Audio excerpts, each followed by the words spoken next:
Wall Street Unplugged looks beyond the regular headlines heard on mainstream financial media to bring you unscripted interviews and breaking commentary direct from Wall Street right to you on Main Street. How's it going out there? It's Wednesday, October 9th, and you are listening to the Wall Street Unplugged podcast with one major change from normal. The one and only Frank Curzio is out of the office, conducting boots-on-the-ground research, wheeling and dealing, meeting with companies and CEOs, leaving me, Daniel Creech, behind the mic to fill in. Happy to be here. Thank you for tuning in.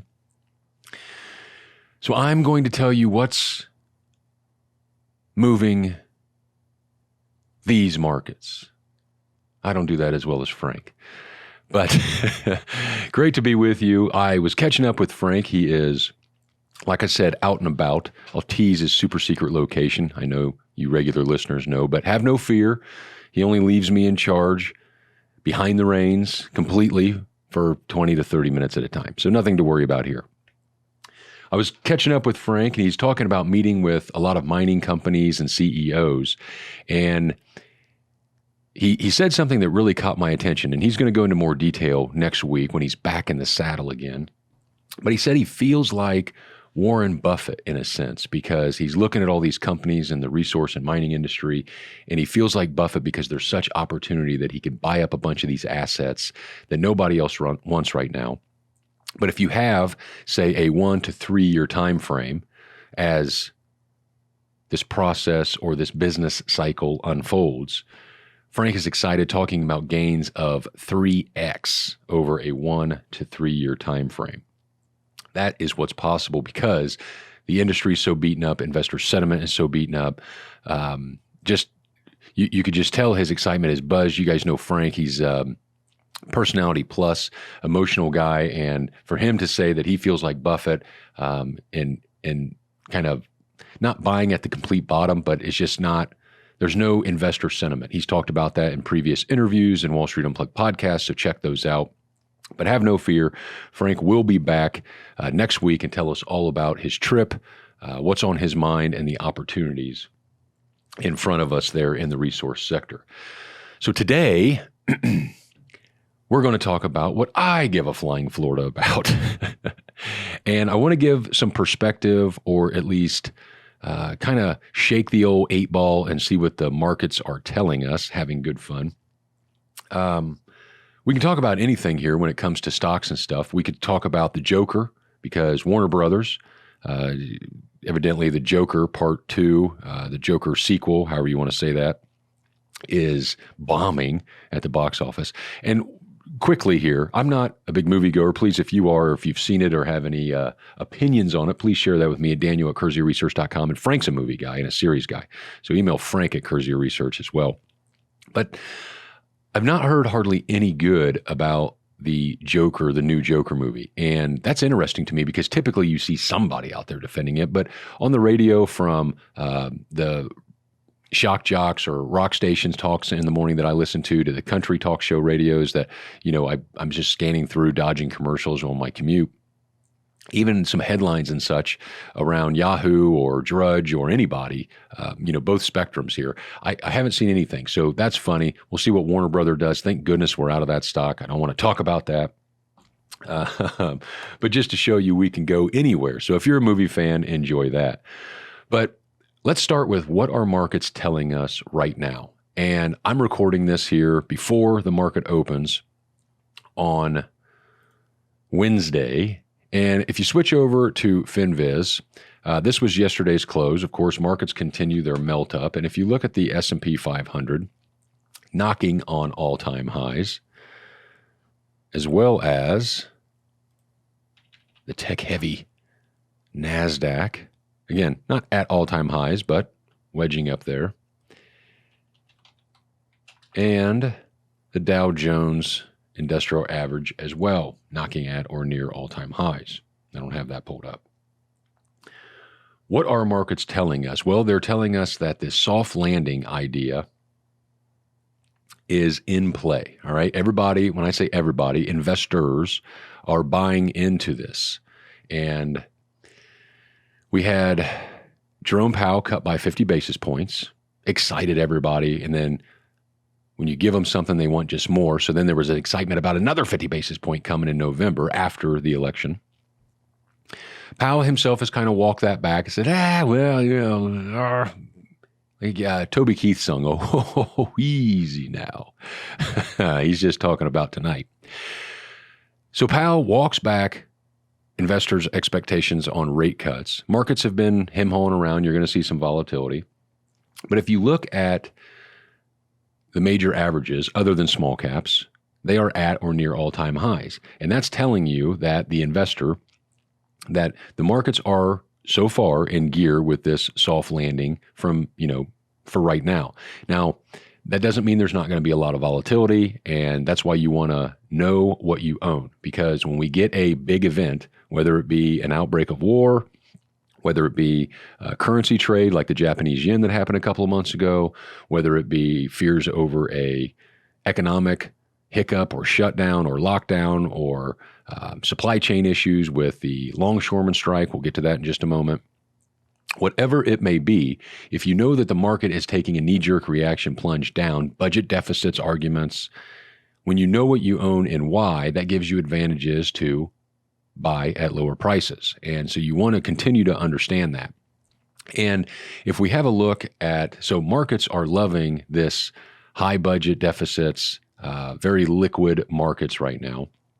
And what's wild here, if you switch over to CNBC, talk to me about bonds for a moment. Okay, these are the treasuries, and you can see it's from the U.S. 1-month treasury down to just focus on the 10-year. It's essentially from 1 month to 6 month, even to the 1 year, they're all over 4%, even knocking on the 4.5 to almost 5 change. Then you got 2 and 3, 5 and 7 years, a little bit under that, and then the 10 years at 4. And if you just click on, say, the 10-year, see this wonderful little chart. Notice it was pricing in as yields were moving lower. This is pricing in the Fed cut, and now afterwards it has started to rise or rally again. And the reason I bring this up is because right now you have to understand the present. And I hope that I can kind of make this less clear or more clear, not clear as mud, because I was talking to a bankster, and he's a great guy, and he works with the Small Business Administration loans. And I'm not sure that they all do it the same way, so bear with me. But the rate cut is important, and because it gives investors hope looking forward or consumers hope going forward. And I don't mean that hope in a funny way, just using my dumbed down language for me. This SBA bank re-rates every quarter. So at the start of October, last quarter of the year, consumers, clients of those banks, saw their interest rate drop by 50 basis points. And so when you know, hey, this is a positive because I was paying I'm still paying interest, but now my interest bill is a little lower because it's a floating rate. Rates got cut. And not only that, but you know, going forward into next year, because remember, rates only cut, they only change the rates or damn it, I just lost the word I was looking for. Update the rates when every quarter. Well, if Powell is going to cut again another 50 basis points, 2 25 basis point cuts, as he's hinted, then at least those consumers know going into next year, when they re-rate those loans again to start January, the new first quarter of 2025, you know that your interest is going to go down. So therefore, your payments are going to go a little bit lower. That gives you some wiggle room around the holidays, and it gives you some wiggle room just knowing that investor sentiment is positive. It's kind of like that wealth effect. If you see your stocks and bonds and your assets rising, well, maybe that makes it easier to bite the bullet and pay for something right now and say, well, hell, I just made X% last year, so we can take this vacation, or I can replace this at home, or I can work on this, what have you. That is real because money is emotional. And right now, the Fed cut interest rates. People are going to see some relief on those types of loans from SBAs, but not everybody re-rates like that. And so look at credit cards. Those aren't dropping anything materially. And as bonds are rising, bonds are telling you that the Fed may not be in for this soft landing as we all expect and want it to be. And that's a key factor because you have to pay attention to the bond market, because as these yields continue to creep higher, it affects everything else in the economy. And that's going to act as a major headwind against consumers, our economy, and such like that. So markets are telling us, hey, we're loving this liquidity, these high deficits right now. Bonds are telling us, hey, pump the brakes. It's not so easy. We're not out of the woods yet. Inflation hasn't been beaten. So live in the present, enjoy. Do not fight this market melt up. Don't be trying to pick the top and say, aha, short the market, sell everything right now because whatever you want to fill in there. It's going to be incredibly hard to do that with the deficits that we are running right now. And speaking of deficits, I like this website. It's called the Bipartisan Deficit Tracker. Okay. That doesn't make you feel all joyful and kumbaya. I don't know what will. Now, yesterday, across our briefing service, it came out that the fiscal year runs from October to October for the government is in the books. It's behind us. So 2024 is done.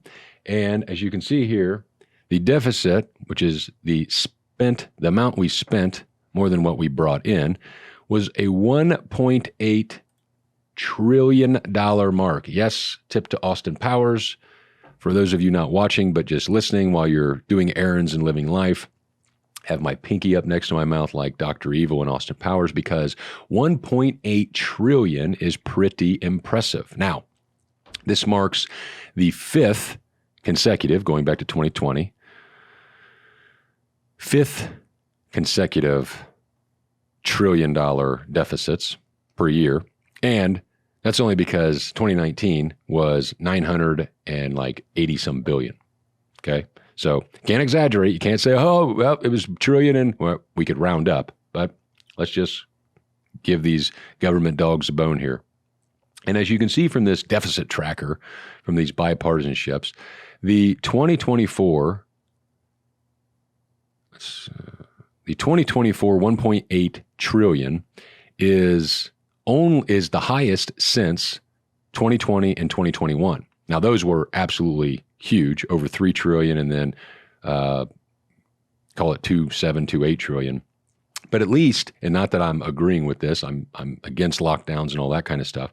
But 2020 and 2021 were significant because you had the COVID lockdowns. You had the economic lockdowns where the government just sent money to everybody, businesses, individuals.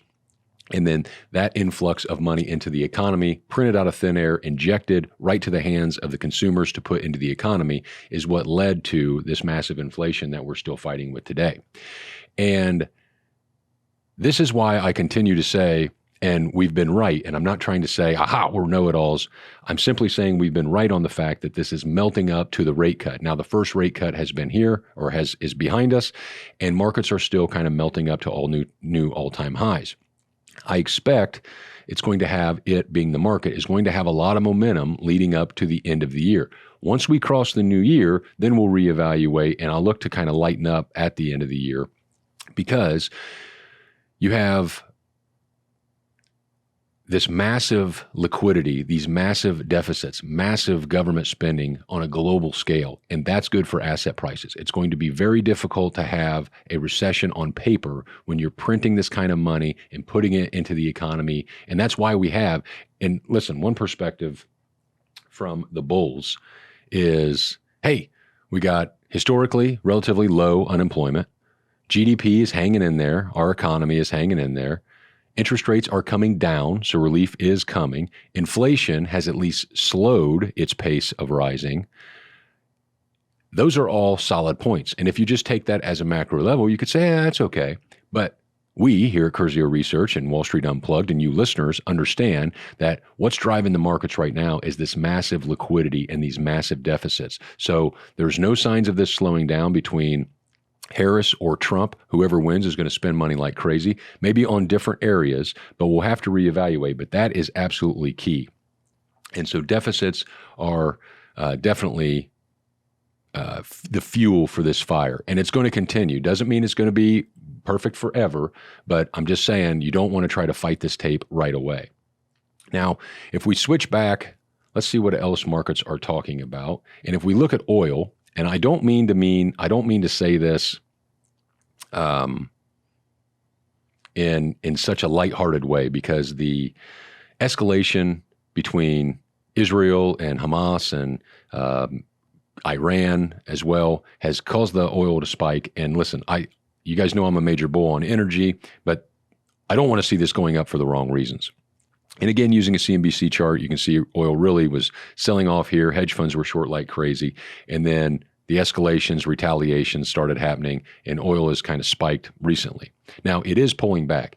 And the only reason I want to point that out, and again, I'm not trying to make light of what's going on in the situation, but we follow the money here, and at least the money and oil prices are not expecting a much larger escalation, and that's a good thing. Hopefully that all gets resolved over there. Chances of that are very little, but listen, the world isn't the way we want it to be or wish. The world is the reality around us, so we have to invest and pay attention accordingly.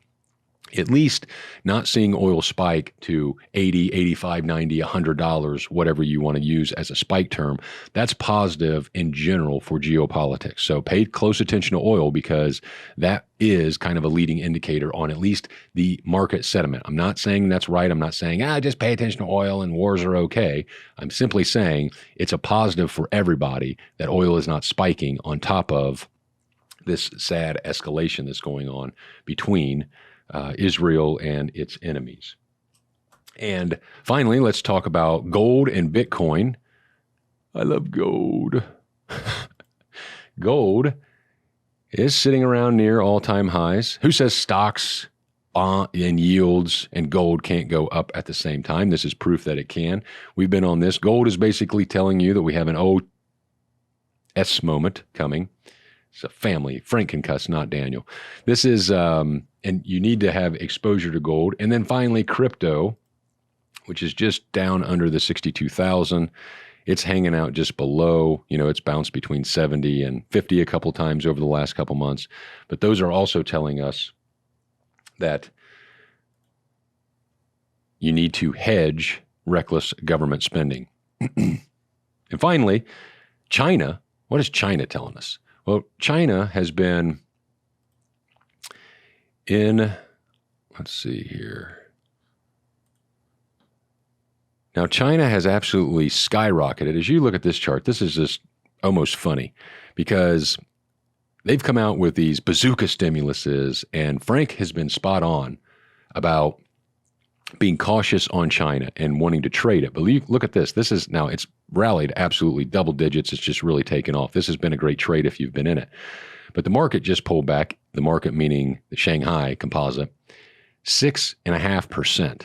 Okay, now why? What is China telling us about this?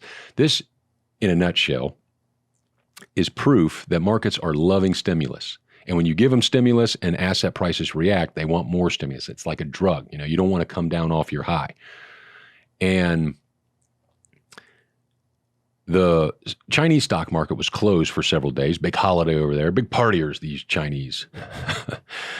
But it reopened, and there was this investor sentiment and this expectation of more stimulus. We want more, like more cowbell, all right? You want more stimulus. You want bank reserves ratios cut so they can loan more. You want interest rates lower. You want to have people that, remember, real estate is massive over there in terms of where people keep and hold their wealth on the consumer side or the individual side. So you want to be able to refinance. You want to make it easier to buy your second properties, et cetera. And they've done some of those, and we covered that. And Frank was warning everybody not to pile into China right away. And listen, he said it was a good trade, and so far he's been right, because you had that nice pop, and now it's pulling back. I personally think this is a good trading opportunity.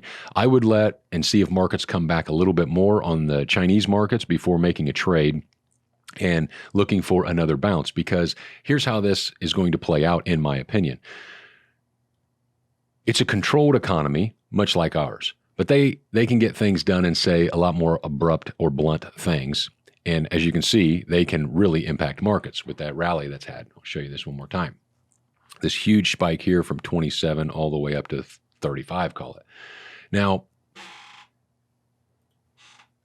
why I think this is presenting to be a trading opportunity and not a buy and hold is I don't think that the Chinese government comes out, announces all these stimulus plans, and then walks away and never talks about it again.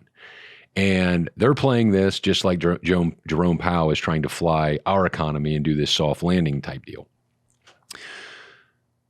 I just disagree that, and I could be totally wrong on this, of course, but from a trading standpoint, I think that if the markets in China come down a little bit more, you can start nibbling at some of these names and buy this as a trade, because I do think that as we get in later to October or November, before the end of the year, I do think there'll be another round of announcements and just trying to goose their markets and goose their economy and that kind of thing. So I would continue to be a trader in this. I know David Tepper is, a big bull on China. He's much smarter than I am. So take this with a grain of salt. But I just think I don't understand why you would do that in politics on raising expectations, getting that up. If you think they're shocked that more and more investors aren't screaming and pounding the table and wanting more stimulus, I just agree to disagree. I think they know what they're doing. They're just kind of dangling the carrot out in front. If markets come back, boom, they can hit you with some more announcements. I don't think it's going to work long term. Remember, it's communism, people, for crying out loud. It doesn't work.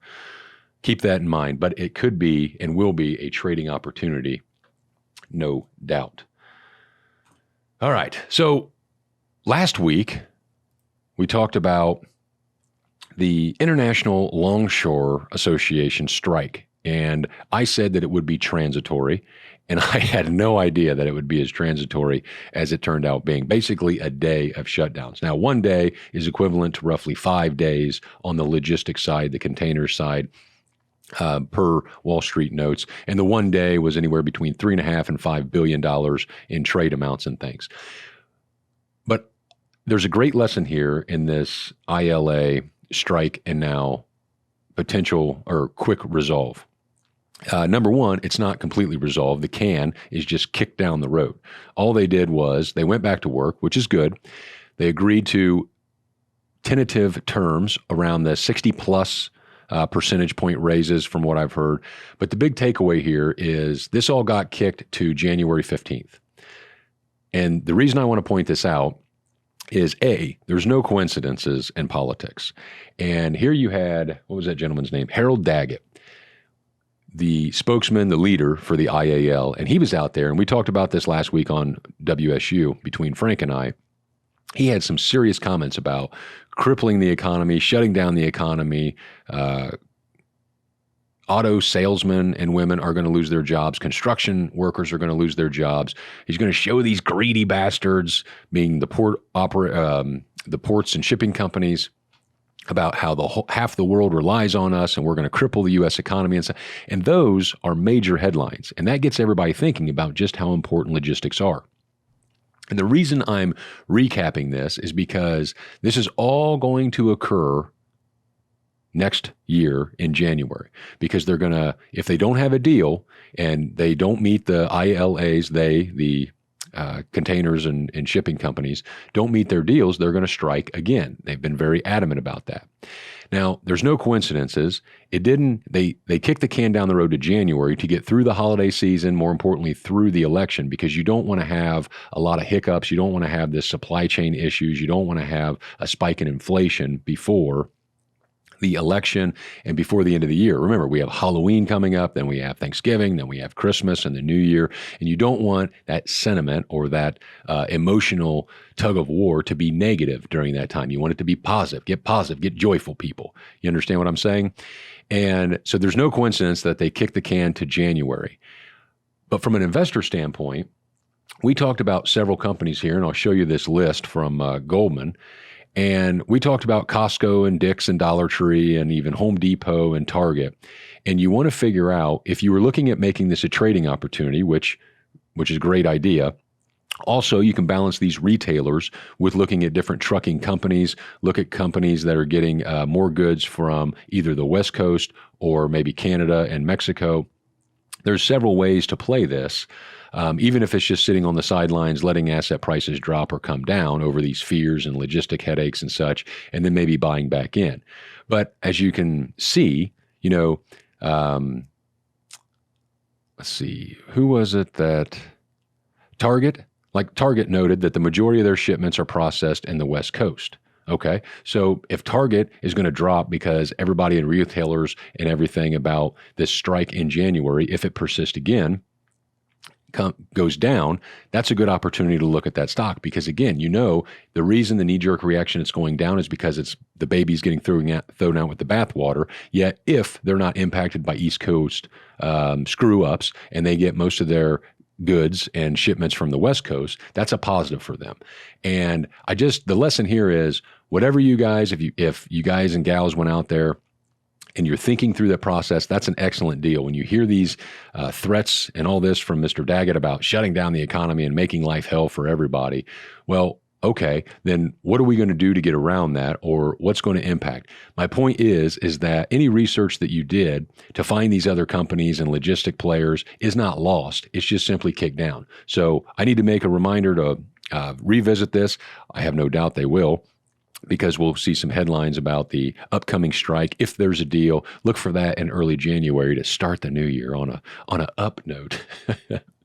But you can look at some of those retailers and you can definitely play that. So anyway, markets continue to be in bull mode. Do not fight the tape. Have exposure to hedges. Have exposure. You can look at buying puts. Frank has been big on that over time. You can look at just lowering your exposure to certain stocks or maybe assets, and you want to focus on these mega trends and mega growth trends like the power demand, power generation that we've talked about, been pounding the table on.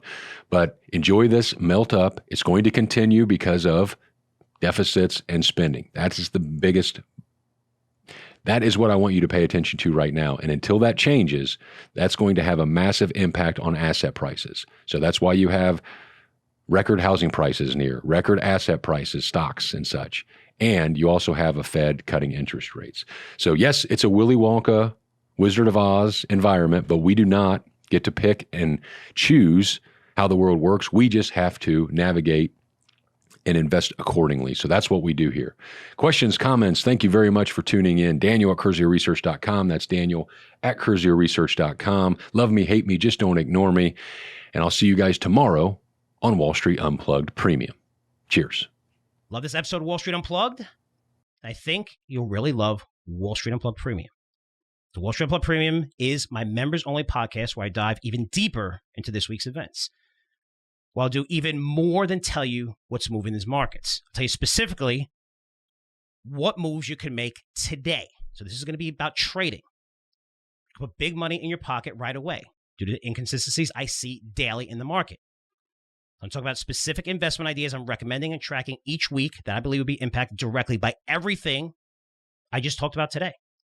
Plus, you're going to get the chance to go even further down the rabbit hole with me and my co-host, who's Daniel Creech, as we discuss which of these week's trends could turn into massive windfalls.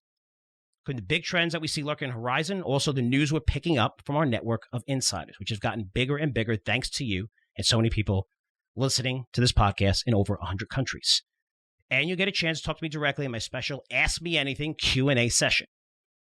All of that and a lot more, like premium interviews with world leaders in finance, technology, industry, and politics. This is all part of Wall Street Unplugged Premium. And becoming a member is super simple and super cheap. So head on over to WSUoffer.com to check it all out. Sign up today and you won't miss a thing. That's WSUoffer.com. Wall Street Unplugged is produced by Curzio Research, one of the most respected financial media companies in the industry. The information presented on Wall Street Unplugged is the opinion of its host and guests. You should not base your investment decisions solely on this broadcast. Remember, it's your money and your responsibility.